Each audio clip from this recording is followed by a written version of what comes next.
Welcome to Suman TV. నేను మీ రమేష్. శాంతి భద్రతలపైనే కాకుండా సొంత శాఖలో చోటు చేసుకుంటున్న అక్రమాలపైన కూడా ఆయన ఆరాధిస్తున్నారు. పైగా వారి మీద కూడా క్రిమినల్ కేసులు నమోదు చేస్తున్నారు. ఆ యువ ఐపీఎస్ తీసుకుంటున్న నిర్ణయాలు పోలీసులను హడలెత్తిస్తున్నాయి. ఆయనే సత్యసాయి జిల్లా ఎస్పీ సతీష్ కుమార్.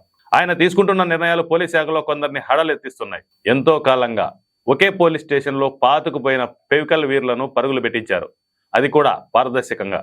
ఒకే సబ్ డివిజన్లోని స్టేషన్లను మారిస్తే ప్రయోజనం ఉండదని ఏకంగా ఒక సబ్ డివిజన్ నుంచి మరొక సబ్ డివిజన్కి పలువురు కానిస్టేబుల్, హెడ్ కానిస్టేబుల్లను మరియు ఏఎస్ఐలను కూడా ఆయన బదిలీ చేశారు. దీంతో పాటు డిపిఓ కార్యాలయంలో టీఏ బిల్లులు, స్టేషనరీ కొనుగోలు అక్రమాలకు పాల్పడిన ఓ ఉద్యోగిని సస్పెండ్ చేయడమే కాకుండా ఆయనపై క్రిమినల్ చర్యలు కూడా చేపట్టారు. ఇది ఇలా ఉండగా తాజాగా పోలీసులకు అర్ధరాత్రి షాకులు ఇస్తున్నాడు ఆ ఎస్పీ. జిల్లాలోని పలు పోలీస్ స్టేషన్లను ఎస్పీ స్థాయి అధికారులు విజిట్ చేయడం షరా మామూలే. కానీ ఎస్పీ సతీష్ కుమార్ వినూత్నంగా ఆకస్మిక తనిఖీలు నిర్వహించడం మొదలుపెట్టారు. ఆయా స్టేషన్లోని పోలీసులను ఆశ్చర్యానికి గురి చేస్తున్నారు. జిల్లాలోని పలు పోలీస్ స్టేషన్లను ఎస్పీ సతీష్ కుమార్ అర్ధరాత్రి తనిఖీలు చేపట్టారు.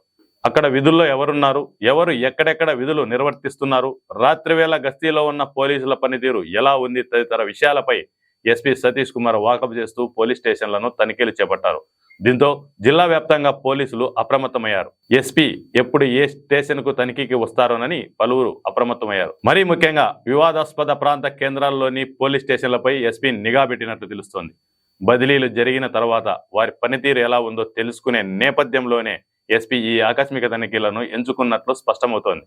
మొత్తానికి పుట్టపర్తి ఎస్పీ సతీష్ కుమార్ చర్యల వల్ల పలువురిలో హర్షం వ్యక్తమవుతోంది.